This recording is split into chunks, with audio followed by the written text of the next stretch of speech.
अच्छा, रेवती ने बोला कि महाराजा को जेल में डालेंगे, डालो, डाल के देखो, कोशिश करो। मैं बेल भी नहीं लूंगा, मैं जेल में बैठते रहूंगा, देखना त्रिपुरा में क्या आग लग जाता है। धमकाता है, धमकाता है। मैं डर गया, नहीं, आई एम नॉट स्केर्ड, मुझे कोई डरा नहीं सकता, बिकॉज मैं आपके लिए फाइट कर रहा हूं, आपके लिए फाइट कर रहा हूं। अरे मैं क्या पॉलिटिक्स में पैसा कमाने आया? मुझे पैसे का दरकार है। मुझे खराब लगता है जब आपको कोई नीचे दिखाता है, मुझे दिल में खराब लगता है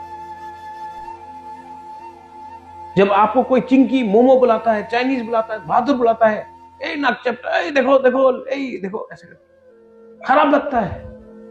क्या अपना लोगों के लिए फाइट करने के लिए किसी को अधिकार नहीं है? और मैं फाइट करूंगा, मरते दम तक मैं फाइट करूंगा।